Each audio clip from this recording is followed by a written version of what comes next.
Nous sommes en l'an de grâce 2026 après Jésus-Christ, tout le Groenland est occupé, enfin il le sera bientôt, et le cinéma d'une certaine manière l'est aussi déjà, pas par Trump, plutôt par des joailliers, des couturiers, des égéries, des talents, puisque c'est comme ça qu'on appelle désormais ces enfoirés d'acteurs qui jouent dans des films comme ils jouent dans des pubs, et puis tout ça de toute façon ce sera bientôt indistinguable, alors pourquoi lutter? Fort heureusement un village peuplé d'irréductibles intellectuels précaires résiste encore et toujours à l'envahisseur, et la vie n'est pas facile pour les cinéastes des camps retranchés d'Olivier Assayas, Jim Jarmusch et Chloé Zhao dont nous allons parler aujourd'hui pour cette première émission de l'année où il sera comme toujours question de bourgeois gaze, de postmodernité décadente et de mort du cinéma. Par exemple dans le Lion d'Or Father, Mother, Sister, Brother de Jim Jarmusch et ses petits tracas familiaux de part et d'autre de l'Atlantique, ou encore dans la pièce champêtre et littéraire En costume d'époque Hamnet de Chloé Zhao. Et puis on parlera tout de même un petit peu de politique, mais pas trop, dans la fresque Paf dans l'époque d'Olivier Assayas, Le Mage du Kremlin, adapté du roman de Giuliano da Empoli avec Jude Law dans le rôle de Vladimir Poutine, puisque pourquoi pas. Ils sont fous ces Romains ou ces réalisateurs, enfin heureusement.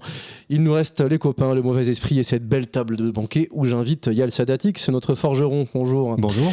Muriéline, notre poissonnière, bonjour. Bonsoir. Et un habitué de l'émission qui ne nous avait toujours pas rendu visite depuis qu'on filme. Il est comme ça, il est pudique, c'est bien sûr Louis Séguin, critique et cinéaste. Bonjour Louis.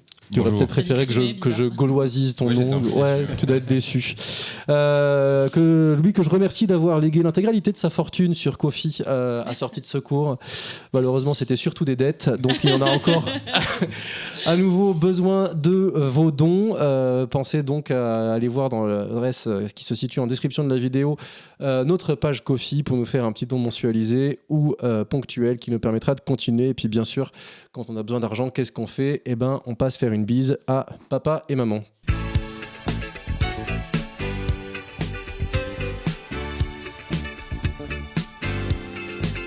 Des enfants adultes rendent visite à leurs parents dans le New Jersey, à Dublin et à Paris. Tout ce petit monde étant bien entendu interprété par des superstars toujours ravis de rejouer la comédie de l'existence ordinaire devant la caméra de de Jim Jarmusch, je confonds à cause des lunettes. Father, Mother, Sister, Brother est donc composé de 3 sketchs, 3 variations sur le poulet du dimanche qui ont valu à l'éternel dandy une reconnaissance inattendue en septembre dernier avec un Lion d'Or et depuis sa sortie, un certain capital sympathie, j'ai l'impression, lié peut-être à un effort particulier du côté de la comédie de mœurs qui en fait un Jarmusch légèrement plus accueillant, non, Yal Sadat? En tout cas, c'est un film qui m'a plus intéressé que les précédents parce que j'ai eu l'impression de voir le film en me disant il m'explique absolument pourquoi j'ai un problème maintenant avec le cinéma de Jarmusch, alors que je l'ai aimé il y a longtemps. Et là, j'ai l'impression que point par point, il y a tout ce qui, quintessentiellement, par excellence, ne va pas dans son cinéma. Tout est là et tout est expliqué et tout est presque aussi, parfois ça fait aussi marcher les scènes. Qui sont donc en sketch. Donc ça renvoie à l'époque de Night on Earth et Mystery Train. Bon, là, c'est Day on Earth. Et donc, c'est cette espèce d'enchaînement de kyrielles de familles comme ça. Bon, qu'est-ce que ça raconte, les familles? C'est des entre-soi. Et le cinéma de Jarmusch, c'est devenu de plus en plus une histoire d'entre-soi culturel, de références qui s'autodévorent en permanence. Voilà, donc... En un sens, ces différentes familles, parce qu'on va en parler, mais elles ont toutes une couleur, elles ont toutes une couleur, ouais, je crois. Oui, une couleur sociale, en tout cas une atmosphère très différente. Le fil rouge, c'est l'incommunicabilité. Bon, ça, c'est son sujet, l'incommunicabilité dans la ville urbaine, tout ça. Donc là, c'est vraiment dans la famille. Donc, ok, pourquoi pas. Le problème, c'est que déjà, il trahit très vite en fait ce principe-là, puisque dès le premier sketch, commençons par le début, sketch ou segment, c'est avec le père Tom Waits et donc ses 2 enfants, donc le fils Adam Driver et sa sœur. J'oublie l'actrice, excusez-moi. Ouais. Alors déjà, le problème, c'est que 2, ils sont étalonnés Jarmusch. C'est-à-dire qu'on est censé voir des problèmes de communication, mais déjà, il y a une sorte de fausse donnée dans le fait que eux 2 sont presque des sosies, enfin frères et sœurs, mais vraiment jumeaux, quoi, et alignés sur l'humeur Jarmusch. Et Tom Waits, bon, il y a un fossé culturel, mais bon, ça reste quand même la troupe de Jarmusch. Et en plus, le film se retourne, enfin le segment se retourne, puisque Tom Waits n'est pas exactement qui l'on croit. Et alors, à ce moment-là, il y a une scène qui m'a fait vraiment me dire c'est ça tout le problème. On voit Tom Waits, qui est ce père décrépit, soi-disant pauvre, qui va au restaurant. Il va dans ce qu'on appelle les booths au fond du restaurant pour s'isoler en disant on voit qu'il est pote avec le patron qui vient souvent, il dit donne-moi la table là-bas, à l'écart du monde. Et en fait, c'est vrai que ça, c'est presque la métaphore du film. Tout est à l'écart du monde. D'ailleurs, il y a un moment donné dans le film une blague là-dessus sur l'humanité qui va disparaître. Et quand on regarde l'extérieur de ces familles, eh bien, il n'y a pas d'humanité. Elle a effectivement disparu. Les rues, dans les différents pays où c'est tourné, sont vides. Alors, je comprends l'intérêt en termes de production de tourner à l'étranger, etc. Mais là, il y a les États-Unis, l'Irlande et Paris. Et dans chaque cas, les rues sont complètement désertiques. Et on sent que, en fait, c'est vraiment l'espèce de cocon jarmuchien qui se radicalise. Alors, à la fois, ça fait sens. En même temps, c'est ce qu'il y a d'insupportable, c'est qu'il ne sait plus filmer autre chose que ce qui lui ressemble ou ce qui est son petit jeu d'incommunicabilité. Le seul moment où c'est rompu, c'est quand on voit des passants, des skaters, en fait, à chaque fois, qui sont au ralenti. Donc c'est quand même cette espèce de gimmick complètement nul et complètement daté, qui dit il n'a plus que ça à nous apporter en dehors de son cocon. Encore à l'époque, quand il parlait de l'incommunicabilité dans, par exemple, Ghost Dog, on voyait 3 personnes, 3 éléments. C'était Forest Whitaker, Isaac de Montcollet qui vendait des glaces et qui parlait français, parce qu'il est haïtien et l'autre ne comprenait pas, mais il y avait une petite fille avec eux, mais ils se comprenaient quand même. Et il y avait quand même cette manière de bâtir un petit entre-soi comme ça, mais avec... Voilà, cette idée réellement ludique et qu'on peut se comprendre quand même. Là, c'est vraiment, il n'y a plus d'étrangeté dans les termes. C'est vraiment son univers qui se referme, qui implose, quoi. Muriel. J'ai l'impression que ça a toujours été ça, c'est-à-dire qu'est-ce qui nous reste de Jarmusch qu'on a tous découvert sans doute au même âge. Moi, je me suis dit c'est fou, j'ai peut-être 2 films à défendre, je sais encore regarder, et encore je sais pas lesquels, mais je dirais Strangers in Paradise et peut-être Broken Flowers. Je sais peut-être toi. Oui, voilà. J'aime beaucoup ces 2-là. Mais et je le disais à un ami, je disais putain, eux c'est vraiment la génération Wenders, Jarmusch, c'est les mêmes quoi. C'est vraiment on fait semblant de faire du cinéma, et il me disait très pertinemment, oui mais Wenders c'est un cinéaste.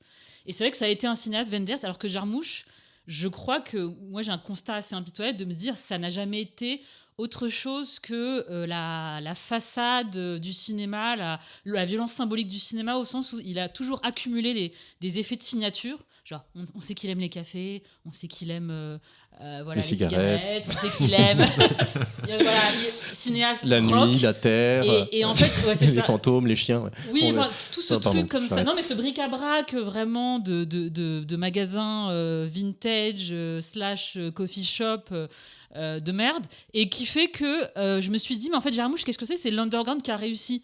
En fait, c'est celui qui a raflé la mise de l'underground.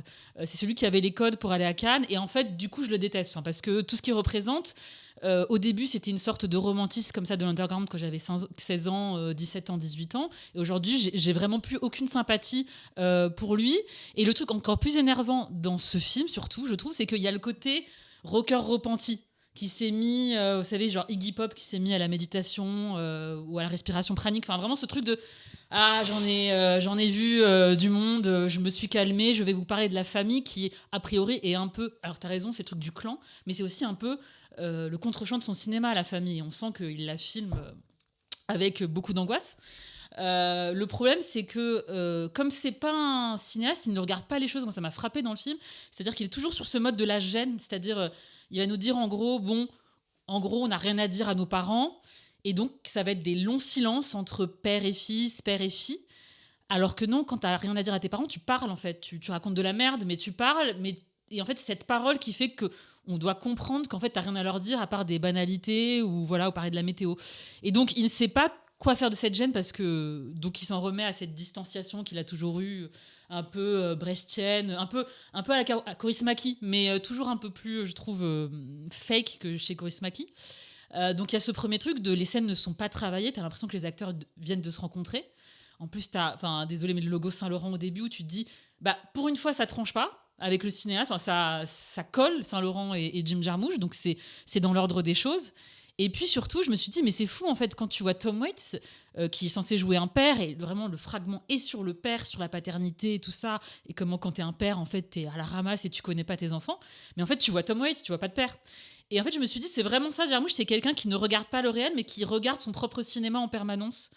Et du coup, il ne peut rien te dire du réel, parce que c'est pas du tout ce qui l'intéresse. Il regarde les tasses de café. Enfin, il y a cette scène absurde dans un café à Paris où la meuf boit un café Richard et elle trouve ça réconfortante, et là on se réveille quoi.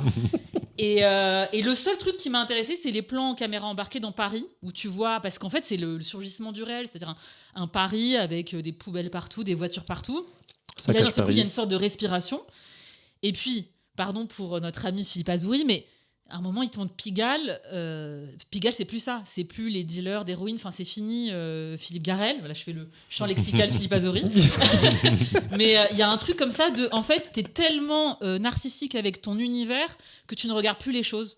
Et du coup, il ne regarde rien. Il ne regarde pas le Paris d'aujourd'hui, à part quand il y a ces plans documentaires. Pigalle, c'est plus ça. Pigalle, c'est devenu horrible. Et les relations, le segment Kate Blanchett et Charlotte Rampling est ridicule. Enfin, t'es censé croire à une sorte de relation maternelle, mais encore une fois, t'as vraiment l'impression que les acteurs, déjà, 1 viennent de débarquer, 2 sont habillés en Saint-Laurent, 3 ont l'air hyper retouchés, et 4, t'as un truc de non-travail généralisé des dialogues, mais aussi de la mise en scène. Enfin, le film commence quand même sur des acteurs dans une voiture en transparence qui sont hyper mal fichus. Enfin, tu vois que c'est fake, quoi, les plans en voiture. Et c'est pas juste une remarque, c'est que les termes aussi sont... Il y a 2 personnages, c'est encore sur l'incommunicabilité, mais il y a une seule... T'as du mal à le dire, hein, ouais, désolé. Ouais, c'est un peu méta, du coup. J'aime pas non plus ce thème-là. Oui, ça va, il l'a déjà traité. Oui. C'est qu'il y a que Blanchett... Dis-le 3 fois, c'est Vicky Krieps c'est Vicky Krieps, en fait, qui détonne. Ou Krieps, ça aussi, c'est compliqué à dire. On va y arriver. C'est de l'orthophonie, cette émission. C'est que il y a que Krieps, en fait, qui détonne dans cette équation-là. Et les 2 autres, elles sont étalonnées pareil comme les 2, comme Adam Driver et sa sœur,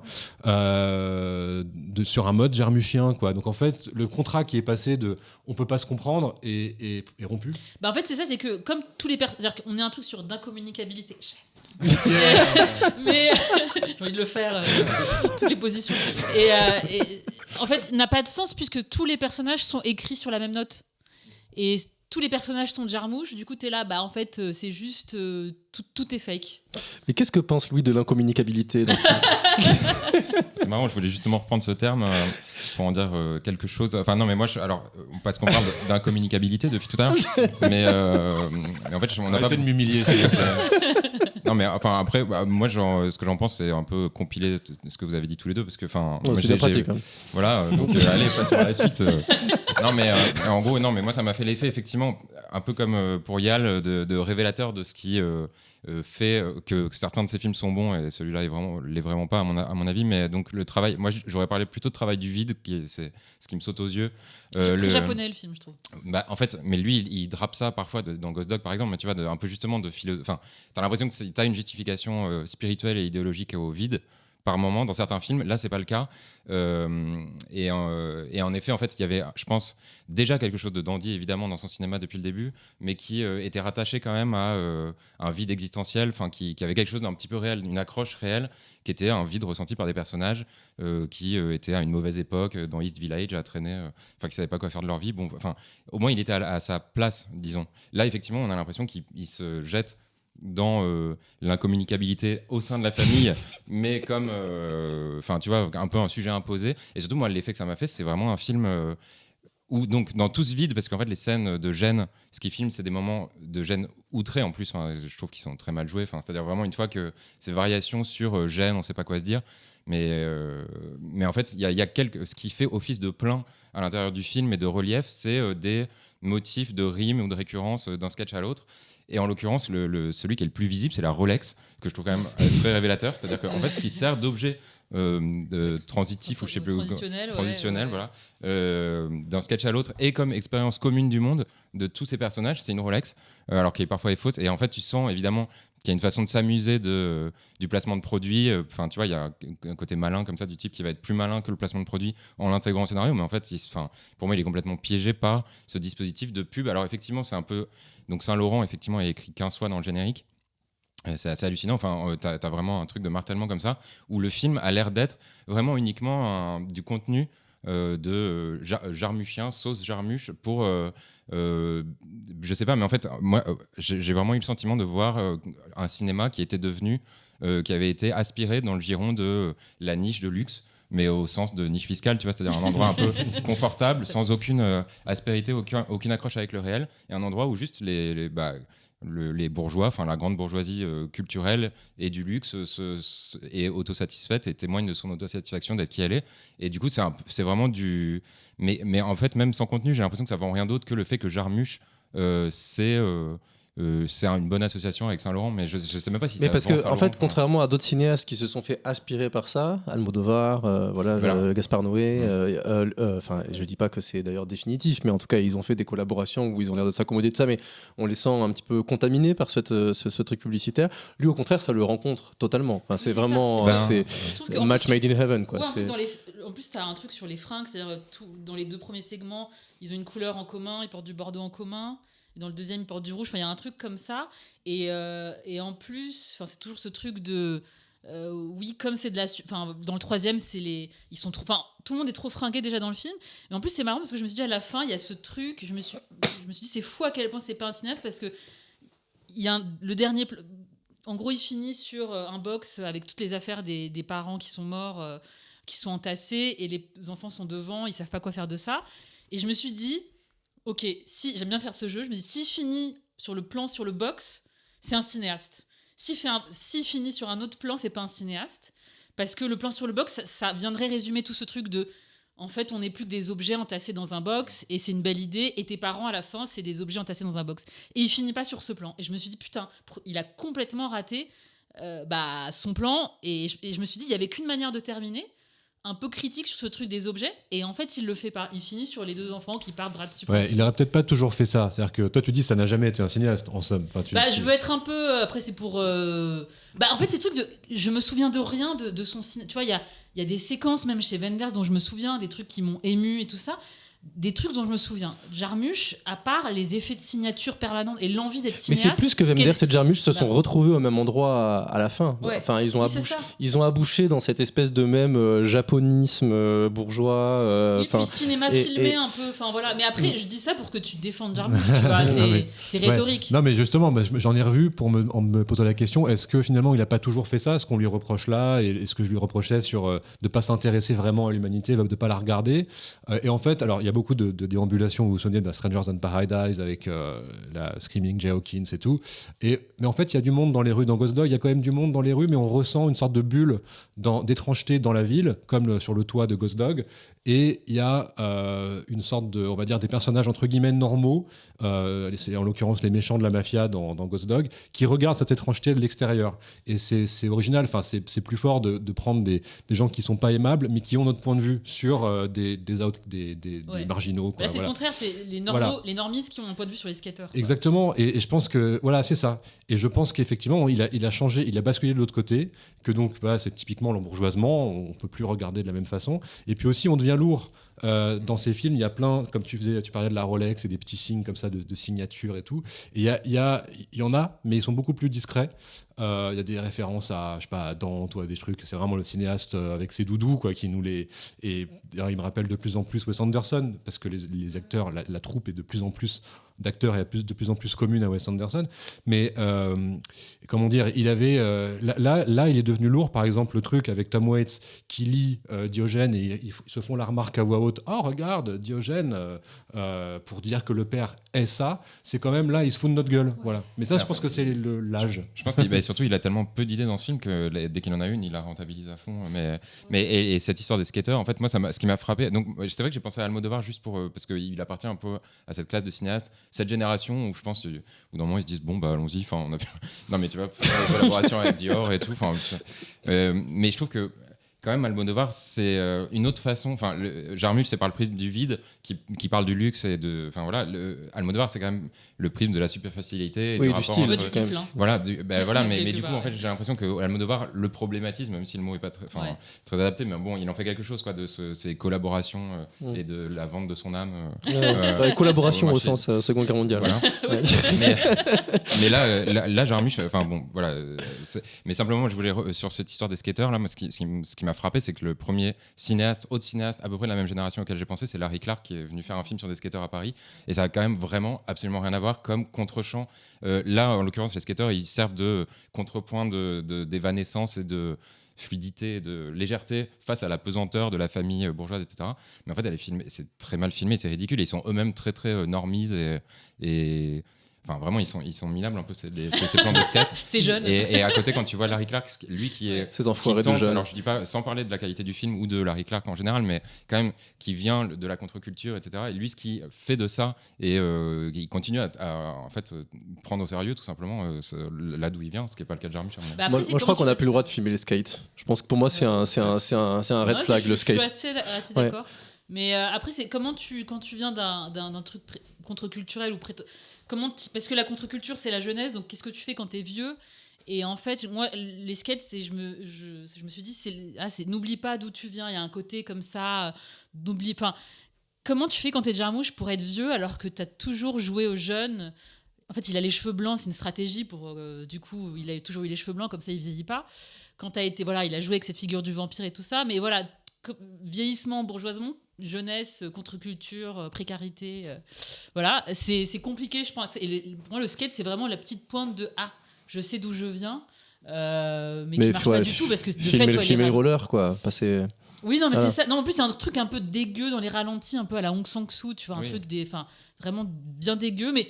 Bon, mais c'est un clin d'œil à lui-même. Mais c'est ça que j'ai l'impression que c'est la commande, quoi. Fais du Jarmusch, montre que tu es Jarmusch, et il fait bon, bah voilà. Oui, c'est toujours ça, je trouve. Il pioche dans son.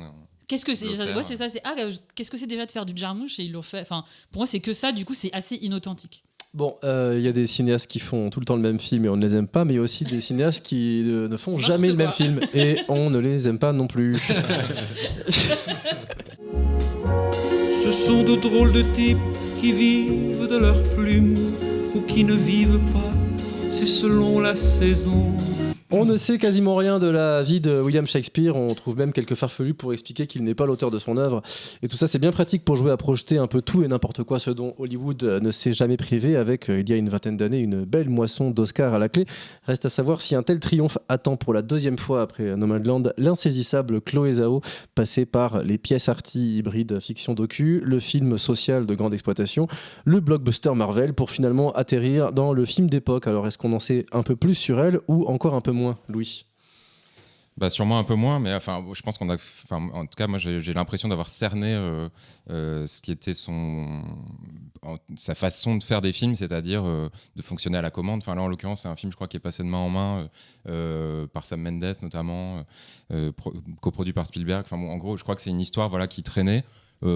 Oscarisable, et on a dit bon bah qui veut un Oscar, et elle a pointé, ouais voilà, mais on en a jamais trop, et donc voilà, elle s'est pointée, et donc ça fonctionne puisqu'elle a déjà eu des Golden Globes, meilleur film et meilleure actrice, donc bon bref, du coup je sais pas, moi c'est vrai que j'ai la tâche de commencer, donc vite William Shakespeare.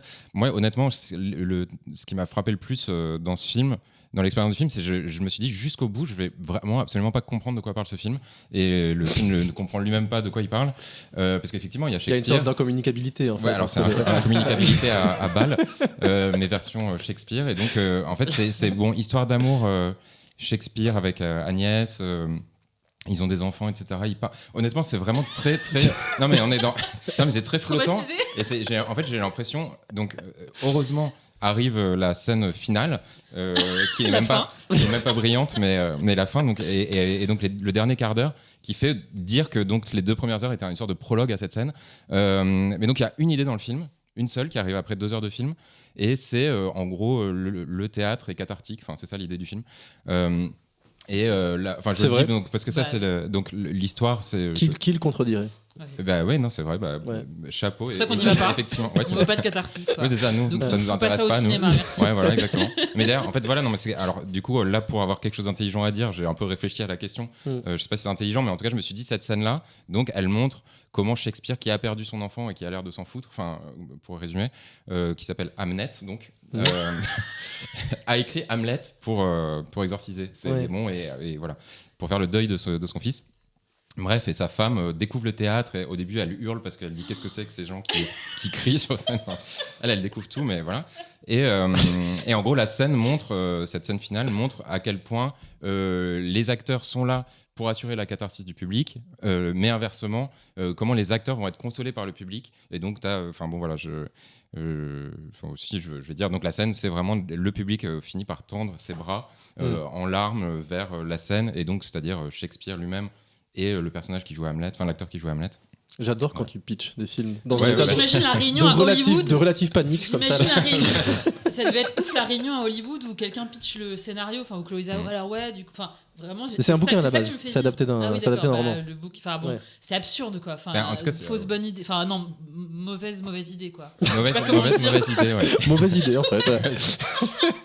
Je sais plus comment. De fait, en tout cas, cette scène fait quand même un relatif bien parce que enfin il se passe, enfin on comprend pourquoi ce film existe quoi.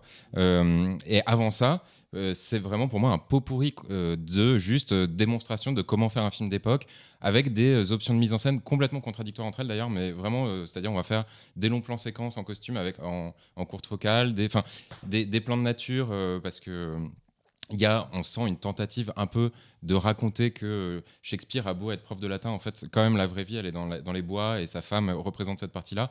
Donc en fait, mais la nature est très mal filmée. Enfin bon, et donc. Et par ailleurs, Shakespeare aussi est un bodybuilder. Ça, c'est pas vraiment quelque chose qui est pris en charge. Non, mais voilà, c'est ça. Je sais pas. Il pourrait être dans le jardin. Je sais pas si on le voit se faire des shakers de prot ou voilà, mais c'est particulier quand même comme choix d'incarnation aussi. Ouais, complètement. Et voilà, non. Et donc, enfin bon, juste pour signaler la scène qui me paraît la plus ridicule et signaler un petit peu le fonctionnement du film, il y a quand même. Mais bon, au moins, elle a le courage de le faire. Mais donc, il y a la scène où il crée. Donc en plein désespoir, un désespoir qui dure 30 secondes en tout, mais il erre comme ça dans les rues de Londres, et il atterrit au bord d'une falaise, il hésite à se jeter dans le vide, et là, les larmoyant et en regardant la caméra, il récite To be or not to be, enfin on voit qu'il a l'inspiration de cette scène, et donc il l'improvise comme ça en entier, deux doigts du suicide avec Max Richter au piano, dégoulinant derrière, enfin voilà, donc c'est très très, c'est très kitsch et cheesy, enfin voilà, en gros on voit qu'il y a un côté, bon, c'est presque ce qu'il y a de plus sympathique dans le film, mais un peu on ose être de mauvais goût quoi avec Shakespeare. Mais vraiment pour moi, le film a aucune consistance parce qu'il raconte rien avant la fin quoi. Voilà, je me répète, mais. Non, mais c'est vrai que oui, je me pose les mêmes questions sur la raison d'être du film. Après, il y a quand même une autre idée, c'est quand même une idée de base et qui, pour le coup, est pas forcément seulement celle du bouquin, mais celle du board de producteurs, d'exécutives qui se disent bon bah c'est un film sur la femme de l'ombre aussi, et c'est littéralement la femme dans l'ombre. Et alors le film est consternant à quel point à quel point cette idée-là est assénée à chaque plan, c'est-à-dire que on parle beaucoup en ce moment vous savez, des scénarios qui sont écrits pour les gens qui sont sur leur portable chez eux, qui regardent les films en streaming. Matt Damon et Ben Affleck. Il faut répéter plusieurs fois les enjeux du scénario pour qu'ils comprennent. Et en fait, là, c'est vraiment, c'est aussi ça, mais à la mise en scène. C'est-à-dire que il y a cette scène où non, c'est lui qui est à table et qui est à son bureau, qui a pris la plume, qui écrit, et elle est dans la profondeur. Je crois que c'est la naissance du bébé. Enfin, il pleure, on entend les pleurs. Elle qui gère ça et qui s'avance, qui sort des ténèbres pour l'enlacer lui. Donc, elle s'occupe à la fois du super génie qui écrit sa pièce et de l'enfant. Et donc voilà, c'est à peu près tout le film tient aussi dans cette idée-là.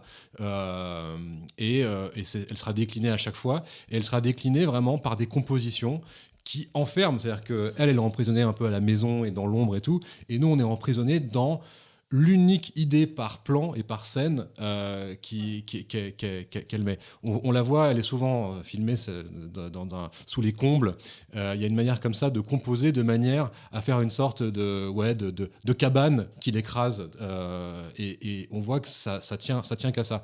Mais de toute façon, Chloé Zhao, j'ai l'impression que... moi, je me demande aussi, on se demande pourquoi le film existe, mais pourquoi elle fait des films. Alors, c'est pas pour voilà, essayer de l'évacuer et faire du bashing. Bah non, mais c'est-à-dire que justement, c'est-à-dire qu'en réalité, elle est venue aux États-Unis, elle a fait les 2 films, donc, dont celui avec Frances McDormand. On se dit, bon, bah, c'est le passage rituel obligé, c'est-à-dire on montre pas de blanche, on va filmer l'Ouest américain, les grands espaces pour montrer ce qu'elle filmait déjà dans ses 2 premiers. C'est ce que je dis, non, mais c'est ce que je dis dans ses 2 premiers films. Ça, elle l'a fait. Avant Frances McDormand, je veux dire. Bien sûr, oui. Je parle de ça. Alors, elle fait ça 1 fois, 2 fois, 3 fois. Après, bon, bah, elle fait un film pour Marvel. Donc là, c'est encore pour un autre type d'establishment. Alors, certes, c'est les Éternels, donc voilà, culture chinoise, etc. Mais surtout, c'est un film pour Marvel.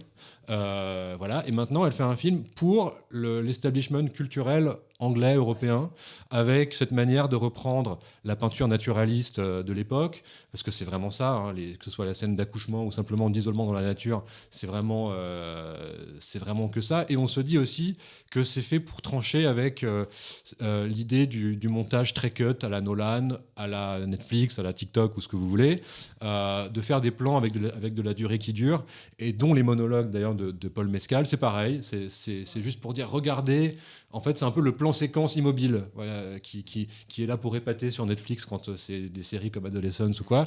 Là, c'est les pattes du drama statique et qui montre patte blanche culturellement à l'Angleterre en montrant sa peinture et sa littérature. Je trouve ça vraiment, voilà, c'est ça qui me consterne. Ouais, j'attends qu'elle fasse le film qu'elle a vraiment à faire, quoi. Voilà. Et Paul Mescal, je crois qu'il est vraiment, enfin, c'est pas de la jalousie, mais je pense qu'il est grand temps qu'il fonde, quoi, parce qu'il n'arrête pas de prendre des rôles qui n'ont rien à voir avec sa corpulence.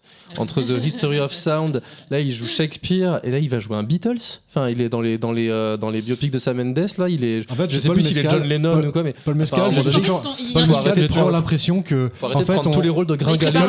J'ai l'impression qu'on a pensé à Chalamet au départ. J'ai l'impression qu'on a pensé à Chalamet au départ et qu'on s'est dit non, modèle du dessus. Ah ouais. Paul Mescal. Mais en fait, il prend les rôles où ils n'ont pas pu avoir Chalamet, je pense. Justement. Après, il prend les rôles de gringalet. C'est presque Marvel Shakespeare, quoi. Tu vois, il y a un côté un peu. Mais c'est vrai qu'il y a ce truc. Moi, je me suis dit, c'est vrai qu'il y a un truc de. Moi, je trouve que dans l'incohérence de sa filmo, il y a vraiment le côté je ne suis pas là où vous pensez que je suis. Enfin, vraiment ce truc de cinéaste imprévisible, mais en fait qui est totalement incohérente, qui par ailleurs pas très.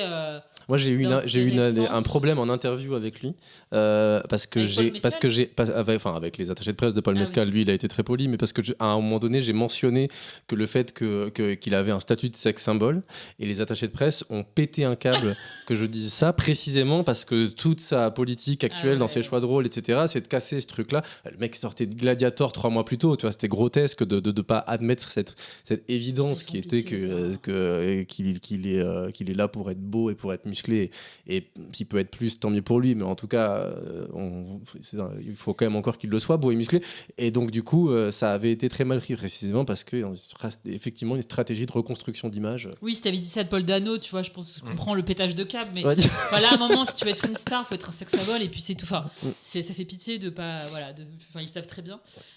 Mais qu'est-ce que donc il y a ce truc, j'avais dit ça à Louis en sortant, de radicalité Disney, quoi. T'as un truc tu fais de la durée qui dure, tout ce que tu as décrit, les plans qui se voient, le mix film historique, donc tout de suite picturalité, plan éclairé à la bougie, et en même temps la nature, ces plans atroces où elle accouche entre les racines de l'arbre, et il n'y a pas le cordon ombilical, t'es là, je comprends pas, quoi. D'où sort le bébé. Et d'ailleurs, sur le personnage féminin, je trouve que le film est horrible. On a vraiment là la preuve que le female gaze, ça n'existe pas, c'est qu'elle filme hyper mal. Toutes les scènes de Jessie Buckley, c'est ça ?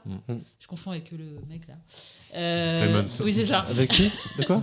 Jesse Plemons. Okay. Je croyais Jeff Buckley. Deep Plemons, voilà. Oui, Jesse Plemons. Je trouve, toute la scène du théâtre où elle comprend pas ce qui se passe, elle est la seule à pas comprendre que c'est du théâtre, elle hurle. Il y a toute une sorte d'imaginaire. Le féminin, c'est la nature, c'est le primal, c'est le primitif. Je savais pas qu'on pouvait encore faire ça. Et en même temps, tu sens quelqu'un qui est assuré de faire un geste radical, anti-plateforme, anti-montage assuré, tout ça. Mais en même temps, on est vraiment dans les clous du formatage, d'un truc hyper formaté. Et j'ai eu le même sentiment que lui, c'est-à-dire d'un truc très... En fait, un geste qui se veut libre, mais en fait, qui est juste n'importe quoi. C'est-à-dire, on a l'impression je sais pas qui a écrit le scénario, mais toute toute l'énergie du scénario est à la fin. Et donc, tu as 2 heures interminables où tu ne comprends pas les enjeux. Et dans la tête de Zhao, c'est peut-être de l'égarement que tu pourrais avoir devant un Antonioni ou devant un Tarkovsky et tout ça. Sauf que non, c'est juste un scénario mal écrit et un film mal fichu. Et tu as l'impression qu'ils ont perdu, et c'est le sentiment que j'ai devant beaucoup de films, ils ont perdu la recette pour écrire des films et les mettre en scène. Et donc, la mise en scène se réduit à ce que vous avez décrit, genre la picturalité du film historique, des plans surcomposés. Et en plus, par-dessus tout ça, une grosse couche de fromage fondu. C'est-à-dire tout ça pour dire, finalement, en plus, c'est complètement débile. Et puis moi, j'aime pas ça. C'est-à-dire expliquer les œuvres d'art par un truc totalement psychologisant et réduire Shakespeare. Enfin, bon, voilà. Et mais c'est donc c'est un peu bizarre comme objet. Enfin, c'est monstrueux parce que t'as ça va finir sur Disney+, et en même temps, ça se limite un peu comme Portrait de la jeune fille en feu, ce truc-là. Enfin, oui, mais justement, moi, voilà. je me demandais, parce que bon, ça ressemble, ce que je disais, encore une fois, à un rite de passage. Or, avec ses Oscars, on pourrait penser qu'elle allait casser quelque chose. C'est-à-dire que, voilà, je pense qu'elle pense ça, qu'elle le fait. Elle pense qu'elle casse un truc. Vous m'attendiez sur un machin, et je vais faire Hamlet. Oui, mais en même temps, pardon. Non, vas-y. Non, mais moi, je me demandais, est-ce que ça fonctionne pas, et est-ce qu'on ne désire pas que ce film existe parce qu'on a une sorte de carence en mélo aujourd'hui, quoi. Est-ce que c'est pas ça ouais. C'est une question que je vous soumets. Il faut répondre. Très très bonne question. En tout cas, elle est de toute façon même factuellement pas à l'origine du projet. Je pense que, moi, ça me va comme explication de me dire que juste c'est une cinéaste de commande, quoi. Mais tu vois, tu choisis des commandes, tu vas dire que c'est-à-dire qu'il y a un moment où tu dis ce truc c'est pour moi. Peut-être qu'elle avait le choix. Mais oui, effectivement, il y a après l'Oscar des frères Cohen pour Fargo, ils font The Big Lebowski, qui est un four d'ailleurs aux États-Unis. J'attends le Big Lebowski de Chloé Zhao. Ouais, mais elle est pas. Je trouve ces 2 premiers films, ça passe encore, mais c'est vrai que t'as l'impression. Enfin, moi j'ai l'impression qu'on ne peut pas attendre grand-chose d'elle, quoi. Bon, si on a perdu la recette pour faire des films, on va aller la demander à Olivier Assayas.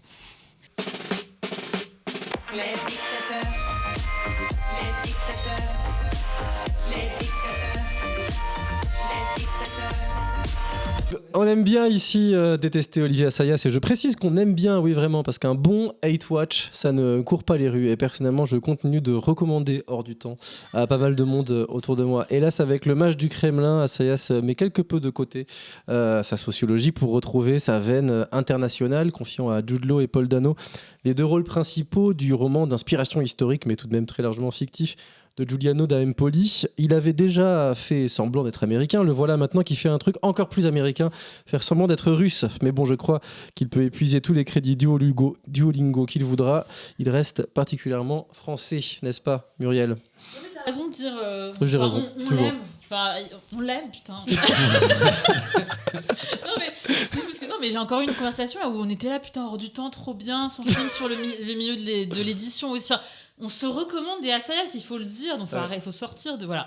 Et même, alors, bon, le Mage du Kremlin, c'est pas bien, mais ça se regarde. Non, mais ça se non, mais après, c'est le thème, en fait, des 3 films aujourd'hui, c'est l'autorisme zombie, c'est-à-dire un truc qui avance comme s'il était encore plein de vitalité, et on voit bien c'est comme une dent dévitalisée, quoi. Il n'y a plus rien dedans, mais ça continue, parce qu'il faut continuer, parce qu'on peut continuer, parce que ça peut faire encore des films à 15 millions. Donc ça se regarde. Alors le film ne fait pas plus, ne dit pas plus qu'un documentaire sur Poutine, c'est-à-dire qu'il y a un truc comme ça. Moi j'ai déjà vu des documentaires sur Poutine, sur Arte et tout. Un docu-fiction France 5. Voilà, là, on voit bien que le squelette, c'est certes des archives comme ça qui scandent l'histoire de la Russie post-soviétique. Donc on a les petites archives. Et à l'intérieur entre les archives vient de s'intercaler l'écriture d'Assayas. Enfin, il y a le roman aussi, bon. Mais voilà, une sorte de ping-pong entre Assayas et Emmanuel Carrère. Donc on reconnaît un peu. Donc c'est très écrit. On a beaucoup de citations. D'ailleurs, il faut arrêter avec les dialogues où quelqu'un cite une longue citation et l'autre personne devine de qui est la citation. T'as cette scène qui dit Rilke. Ouais. Et t'es non, personne ne fait ça, ça n'existe pas. Allez à Jacques Taest. Jules César. Enfin, moi, il y a que des slogans de pub que je reconnais, pas des citations de Platon, quoi, ou de Rilke. Donc voilà, et donc c'est très écrit, c'est vraiment écrit sous une forme très de proverbe presque sur l'Occident, le capitalisme, la Russie. Et ce qui est assez fascinant, moi je trouve, c'est à la fois qu'Assayas se vive comme ça en en grand cinéaste géopolitique, du réseau, du monde globalisé, un peu quelque part entre peut-être Preminger et, je sais pas, peut-être le Spielberg de Munich, enfin quelque chose comme ça du grand geste de la grande fresque. Donc, d'un côté, un geste d'ampleur et de l'autre, le non-effet absolu du film sur toi. Moi, je trouve ça très impressionnant. Le vide absolu du film, c'est-à-dire tu sors, tu le vois et tu es en train de l'oublier pendant que tu es en train de le voir. Et en même temps, il y a de l'argent, il y a la production value, tout le monde il y a beaucoup c'est assez impressionnant, il y a beaucoup de décors et tout ça. Mais il y a un ressenti qui est... il y a une empreinte carbone sur toi qui équivaut à 0, quoi. Donc ça, je trouve ça très impressionnant. Et je lisais Frédéric Foubert, notre camarade de première, qui disait on dirait un digest d'une mini-série standardisée. Et c'est vraiment ça. C'est-à-dire que le truc est découpé même en épisodes. L'image aussi est d'une laideur vraiment indescriptible. Et à l'intérieur de ça, je pense qu'il faut poser le débat Paul Dano entre nous, c'est important. Le truc le moins pire, en fait, je trouve que c'est Jude Law / Augustin Trapenard qui joue Poutine, qui fait ça bien, qui fait le job. C'est limite le meilleur truc du film. Tu sens qu'il a chopé 2-3 tics et que ça suffit à rendre présent Poutine. Et Dano, je trouve qu'il est à la fois ectoplasmique, enfin inexistant à la fois comme acteur, mais aussi comme personnage. Et il sert strictement à rien. Donc Tarantino avait raison. Ouais, en fait, je me suis dit, au début, je suis là, en fait, je l'aime bien, il a une tête bizarre, on dirait qu'une guêpe lui a piqué le visage. Enfin, il y a un truc comme ça de grosse tête, quoi, qui est marrant. Et après, je me dis, ah non, mais il est pas du tout. Enfin, il est bon pour le rôle parce que le rôle n'existe pas. Voilà, donc ça c'est. Mais après, il y a évidemment le problème de l'anglais qui est ridicule dans le film. On sait pourquoi le film est joué en anglais, mais. Oui, mais là c'est ridicule au carré parce qu'en fait, déjà que c'est un tic américain un peu ridicule et que d'ailleurs le cinéma américain ne se permet plus vraiment, sinon dans de la comédie ou des choses comme ça. Enfin, je pense à La mort de Staline ou. Il y avait le Limonov de Serebrennikov justement où ça posait aussi le même problème, c'est-à-dire et là c'était encore plus problématique parce que en fait on peut plus ne pas prendre en charge l'interférence de la mauvaise langue. C'était possible dans les années 90 et maintenant c'est bizarre. Voilà, de la Russie de Poutine, enfin c'est ridicule mais bon, ça limite c'est un truc à un moment on s'y fait, mais voilà, donc mais quelque part ça se regarde parce que voilà, c'est instructif quand on n'a pas vu les docs Arte, on regarde ça, ça m'a pas, c'est pas scandaleux, c'est du Assayas, tel qu'en lui-même. C'est-à-dire que ça renvoie à l'époque de Carlos. Enfin, pour moi c'était vraiment ça, c'est-à-dire je me suis dit comment ça se fait que la dernière fois que j'ai trouvé un film, parce que je trouvais effectivement celui-là regardable, ça se regarde comme tu dis, avec en même temps je l'aime moins que Carlos, que j'avais. Enfin, faudrait que je le revoie, mais c'était en fait un téléfilm, d'ailleurs il faut dire, c'était un téléfilm de luxe qui marchait très bien sur grand écran. Là c'est encore un téléfilm de luxe qui m'a quand même ennuyé et consterné à pas mal d'endroits, mais je me suis dit comment ça se fait que c'est sur ce registre-là qu'il est encore le meilleur, que ça m'énerve moins que ses précédents films. Je me suis dit c'est peut-être parce qu'il y a cette espèce d'exotisme et cette distance. Alors justement cette distance avec son sujet, elle lui a été largement reprochée. Il y a un article du Monde qui a raconté comment le fait de tourner en Lettonie, ils ont eu beaucoup de problèmes parce qu'on les a accusés de rendre Poutine sympathique, enfin de le rendre sexy, quelque part d'être dans une forme de romantisation du Kremlin. Et puis les gens qui connaissent bien le dossier aussi, il y a par exemple Sergei Loznitsa qui a lâché un scud très clair contre Assayas en disant mais qu'est-ce qu'il y connaît. Et en un sens, je suis d'accord avec eux, ça pose des problèmes, mais je peux y revenir. Mais je trouve que quand même la manière de faire des projections sur ce lourd dossier, toute cette histoire qui, en fin de compte, c'est en fait, il n'y a pas un seul sujet, ils se perdent un peu c'est vraiment une sorte d'histoire de comment la Russie. C'est le que sais-je, quoi. Ouais, le que sais-je sur comment la Russie est revenue dans le game à travers une stratégie imagière, quoi, voilà. Mais on aurait pu faire la même histoire aux États-Unis ou dans n'importe où ailleurs. Mais c'est vrai que Assayas projette des choses et donc l'image pèse plus parce que lui, par exemple, quand il est intéressé par tout le bouillonnement contre-culturel, mais pour le coup à l'envers, c'est-à-dire non pas l'espèce de communisme qu'on a connu nous après 68, enfin je veux dire l'idéal communiste qui s'est décomplexé, disons. Là, c'est après la chute du mur, l'idéal ouest occidentaliste qui se décomplexe et ça crée tout un bouillonnement et Assayas a envie de filmer ça, le punk, tout ça. Le problème, c'est que par moment, il fait aussi du Assayas dans ce que ça a de pire. Alors déjà, pour Jude Law, pourquoi pas, mais c'est quand même... j'imagine bien qu'il faut une star pour jouer Poutine, pour que le film fonctionne et en termes de production value et tout, mais est-ce qu'il n'y avait pas quelqu'un d'autre? Parce que quand même, on se dit, c'est comme prendre l'acteur qui jouait son frère Mishka Assayas dans Hors du temps. Non, mais tu dis que là, on est vraiment entré dans une phase où tout le monde peut tout jouer. Oui, puis c'est le sujet, c'est-à-dire que tu te déplaces pour voir Jude Law en Poutine, pas pour voir Denis Podalides en Poutine. C'est limite, plus c'est loin, plus c'est attractif, quoi. Roche Dizem peut jouer. Non, mais bien sûr, Marilyn bien sûr. Monroe. Mais Roche Dizem.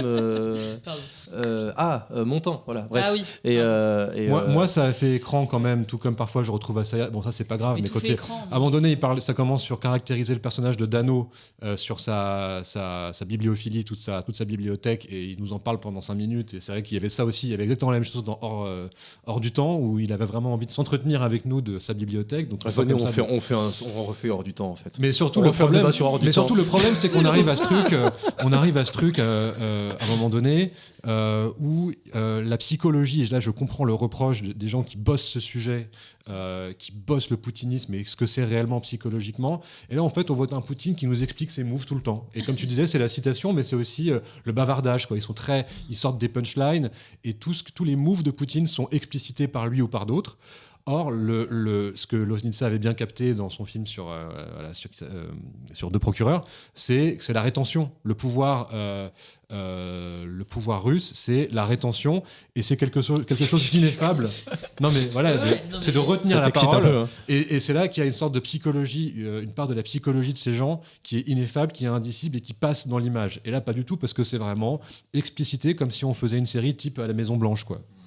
Louis. Ouais, non, mais en fait, c'est vrai que le film, il ressemble à un amoncellement de scènes à deux, où les personnages... au début, je me suis dit, il y a presque un charme de tragédie grecque, où il y a une transparence psychologique totale, où les personnages disent leurs motifs, disent leurs projets, même quand c'est les plus funestes. Enfin, voilà, ils le disent avec une grande naïveté.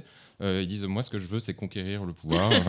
Mais ce qui me gêne, c'est tel... Oui, voilà, je vais empoisonner... pour ce faire, je vais empoisonner cet oligarque. Enfin, voilà, en fait, c'est vraiment une grande naïveté, mais sans... ce charme-là, et du coup ça ressemble vraiment à un catalogue. Moi j'ai trouvé vraiment, je me suis quand même vraiment pas autant amusé que vous, je pense, parce que moi j'ai juste vu une collection de 1001 façons de boire le thé, de se lever et de s'asseoir d'un canapé en velours, parce que ça ressemble à ça. En fait c'est ça qu'on voit, c'est vraiment des comme le Jarmusch un peu, il y a un côté zen aussi, hein, mais dans le film d'Assayas, mais en fait, la substance du film, c'est vraiment ça. C'est que des personnages qui, très explicitement et littéralement, se disent leur projet et le fond de leur pensée. Par ailleurs, en pontifiant évidemment à mort sur la Russie, donc effectivement avec l'effet catalogue de clichés sur la Russie, mais prononcé par Poutine et son conseiller spécial. Et par ailleurs, en fait, le gros problème, enfin peut-être le principal, c'est qu'il n'y a absolument aucune réflexivité de cette fascination de Assayas et Carrère, parce qu'on ne l'a pas mentionné, mais il est quand même, je pense, important dans l'entreprise, de cette fascination pour le pouvoir et pour le luxe à la russe. Et en fait, tu vois, en fait, il y a des moments où le film pourrait basculer vers un Scorsese à la française, enfin à la Assayas, mais en tout cas vers un Scorsese, c'est-à-dire on assume que qu'on aime Poutine, enfin qu'on l'aime comme personnage, qu'on a une fascination pour lui et qu'on a envie de le faire aimer malgré sa dégueulasserie et même presque grâce à elle. Mais en fait, comme ils n'assument pas ça et que c'est impossible comme point de vue, c'est pas non plus The Social Network où tu vois, enfin on sent qu'il y a cette volonté quand même d'alliance, enfin tu vois, d'intelligence Fincher, Sorkin dans les dialogues, d'essayer de décortiquer juste des mécanismes de pouvoir par les dialogues, mais en fait il n'y a absolument aucune réflexivité sur leur propre fascination, donc ils se contentent prudemment d'empiler les clichés sur la Russie et sur ses personnages sans rien nous apprendre, et avec alors moi ça m'a fait l'effet d'un point de vue formel d'un film template, au sens où ces cartons, je me suis dit ça au moment d'apparition des cartons qui arrivent et qui sont exactement comme des formes creuses, des coquilles vides, tu vois, dans lesquelles tu peux faire des reels ou n'importe quoi, mais tu sais, où tu as prêt à l'emploi, une typo, tu rentres ton texte, mais en fait, tu as déjà une animation faite pour ça. Et ben là, tu as ça, avec les cartons et les noms des différents chapitres, mais tu as ça pour tout le film, où en fait, tu as l'impression que c'est un film prêt à l'emploi. Et comme tu disais, Yal, où tu peux mettre les États-Unis, la Russie ou n'importe quoi dedans, ce serait exactement la même chose et le même film. Avec, là, en plus, ce problème de la langue, qui pose des questions quasi intéressantes, même si, c'est parce qu'il faut trouver des trucs intéressants quand on vit ces moments-là, mais de comment ils décident qui a, en parlant anglais, un accent anglais, qui a un accent américain, qui a un accent russe. Et ça m'a un peu intéressé de me dire comment ils décident un petit peu en fait, du rapport qu'on a avec les personnages en fonction de si c'est vraiment des Russes qui parlent en anglais ou si c'est des Anglais ou des Américains. Et par exemple, le fait que ce soit Jude Law qui d'un coup, en fait, on voit que Poutine, c'est un peu l'anglais des Russes. Parce qu'il a quand même un côté distingué. Enfin voilà, il y a un truc, mais c'est malheureusement. Et Dano, en fait, aussi, le problème, c'est sa façon de parler, c'est du Dano, c'est de l'ASMR Dano, quoi. C'est-à-dire qu'il a toujours fait ça, c'est-à-dire que soit c'est dans les hurlements, il devient strident, etc. Soit c'est vraiment cette façon de parler, toujours pour le mec qui maintient le pouvoir depuis les alcôves, justement, du pouvoir. Et tu ne peux pas t'empêcher de faire des imitations quand on fait des films d'Assayas. Tu remarqueras que j'ai pas fait celle d'Assayas. Non. Parce qu'on est à l'image, ça marche moins bien. Le jour où on a vu Nicolas Canteloup apparaître à la télé après la radio, pour moi ça s'est effondré. Tu te rappelles de la date, non mais c'est vrai que alors, je me dis, parce que c'est vrai que sur ce procès qu'on leur fait, qui est un peu un procès d'intention, c'est que voilà, Assayas n'a été en Russie dans sa vie que 2-3 fois, voilà, donc il serait pas à même de montrer ce que c'est. Bon, on fait pas le même procès à Doug Liman quand il fait des films sur la guerre en Irak, en Afghanistan. Il n'est pas allé passer, je crois, il n'est pas allé camper sur une base militaire des Marines à Fallujah pour préparer son film.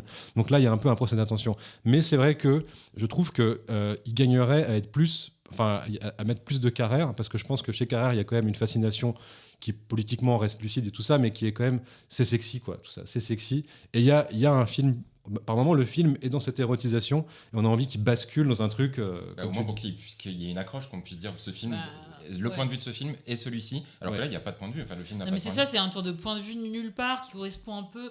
Enfin, le mage du film, c'est Assayas, ce truc de surplomb, de je peux tout faire, je peux faire du home movie, je peux faire de la grande fresque poutinienne. Enfin, il y a ce truc comme ça d'être partout, et en même temps, à l'intérieur de ça, tu as une sorte de point de vue qui est le point de vue Amazon Prime sur les événements. C'est-à-dire politiquement, ce mec a toujours été zéro. Il y a aucune intelligence politique. Il y a vraiment le point de vue moi, vraiment, j'ai reconnu le documentaire Arte. Et après, là où c'est plus regardable, je pense que c'est aussi la technicité américaine. Il y a un moment, tu as des actes, tu as Jude Law, tu as Paul Dano, tout est un peu plus surélevé en termes de qualité de jeu. Et je trouve que c'est horrible ce qui fait que le personnage féminin, la meuf qui choisit le capitaliste. Il y a un truc de misogynie comme ça que j'imagine bien entre Assayas et Carrère à l'écriture, mais qui est, alors que limite, le point de vue le plus intéressant est peut-être le sien, quoi. Mais voilà.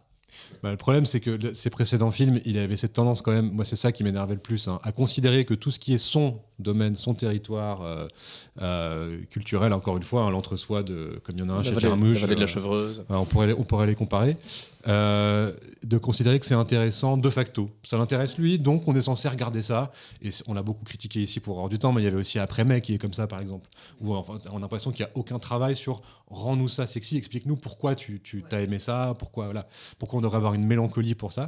Et là, donc il y a cette distance et cette manière de projeter des choses, donc ça rend le film plus acceptable, mais en même temps, ce que tu disais, c'est parce qu'en fait, politiquement, il marche sur des œufs et que ça donne des non-choix, quoi. C'est vraiment comme un documentaire qui aurait peur, en fait, d'être trop complaisant, et ça donne cette espèce de côté timoré. Mais parce qu'il fait toujours aussi, et ça, c'est un truc que dans les fresques et dans les films un peu plus chétifs, intimistes ou quoi, il y a toujours un côté un peu dévissé. J'ai l'impression que les films sont toujours un peu relâchés comme ça, ne se tiennent pas, se cassent un peu la gueule. Il y a un truc à la fois dans l'étirement de la chronologie, le passage. Et donc là, effectivement, suivre un fil historique qui finalement est assez hétérogène, etc. Et j'ai l'impression je pense qu'il y voit une forme d'affranchissement des lois de la narratologie. C'est-à-dire que quelque part, on n'a pas... Les films se commencent, se terminent à des endroits un petit peu arbitraires et ils se promènent un petit peu à l'intérieur d'eux-mêmes. Mais moi, c'est toujours quelque chose... j'ai récemment mis le doigt dessus sur le fait que c'était beaucoup ça qui m'agaçait chez Assayas, c'est cette manière comme ça de relâcher les films. On a l'impression que c'est comme une espèce de drap qui s'est cassé la gueule par terre, quoi. Et en même temps, on est quand même vraiment tenu par la main, mais à un point... c'est très, très... Oui, en fait, c'est ça. C'est exactement comme Zao, ce truc de... vas-y, le spectateur va prendre ça pour du Antonioni, machin, de la modernité, tout ça. Genre, je foire. Et en même temps, t'as ce truc formaté, cette tension entre les deux, c'est-à-dire, je suis un cinéaste libre, mais en fait, je fais nimp, et en même temps, je suis dans les clous d'un film qui Et je pense qu'il y a un vrai truc dans le cinéma aujourd'hui où tu as l'impression que les films sont presque conscients que tu vas les regarder que tu vas t'arrêter à la moitié. Et ce film est vraiment fait pour ça. Enfin, tu as vraiment le sentiment que c'est vraiment prévu. Si Matt Damon t'écoutait. 1h08, c'est bon, on a perdu tout le monde, c'est la teuf, quoi. Et ce film est en tension entre le formatage et le drap, je sais plus ce que t'as dit. Le dévissé, le drap par terre. dévissé. Il a profité du confinement de hors du temps, et il a été chez La Paire, il a fait des travaux, il a revissé un peu. Donc je t'ai coupé, Louis. Non, mais enfin, après moi c'était pour rajouter une couche, mais non, mais sur ce truc de langue, c'est pas pour bloquer là-dessus, mais en fait il y a un moment quand même, je le signale, où quelqu'un parle russe, et c'est une archive, et c'est une femme qui parle de c'est l'épisode du sous-marin qui est coulé, et Poutine qui n'envoie pas de secours pour aller aider les marins piégés. Et donc là, c'est une femme de marin ou une mère de marin qui, je sais pas, et on voit son émotion réelle, c'est une archive, et elle s'adresse en russe au pouvoir, voilà. Et en fait, ce moment tranche tellement avec tout le reste du film que ça a mis en relief, s'il y avait besoin, le fait que le reste est complètement sous cloche et parle pas du monde réel du tout, quoi. Parce que là, d'un coup, en fait, quand il y a quelqu'un qui parle déjà dans la langue concernée, mais aussi où on voit qu'il s'agit de quelque chose et qu'il y a des vraies émotions et pas seulement des émotions de principe et des émotions annoncées pour le spectateur, ça change tout, quoi. Enfin, voilà. Bon, comme vous voyez, on a démarré 2026, j'allais dire 2016. Sur les chapeaux de roue, ça faisait un mois qu'on n'avait pas fait d'émission. On attendait de toute évidence qu'il y ait des films dignes d'être discutés. J'ai réussi. On se disait que ça commençait à faire un peu longtemps. On va revenir un peu plus vite pour peut-être défendre quelques films. Merci Muriel, merci Yal, merci Louis qui peut annoncer prochainement son actualité. Enfin, son actualité, je crois que tu vas nous annoncer quelque chose qui est mi-mars, qui est le retour. Et qu'est-ce que tu vas branler pendant 2 mois du coup d'autres choses, c'est ça. Non mais oui, je m'occupe d'un ciné-club qui va reprendre le 17 mars au cinéma L'Archipel à Paris. Voilà. Très bien, on bloque la date. Bon, bonne année 2026 à tous, que Dieu vous prête vie, réussite dans vos projets, santé pour vos proches, malheur et maladies vénériennes pour vos ennemis, et bien sûr un maximum d'argent, la chose la plus importante du monde. Comme ça vous pourrez nous en donner sur Ko-fi, l'adresse toujours dans la description de la vidéo. On se retrouve très vite. Bisous.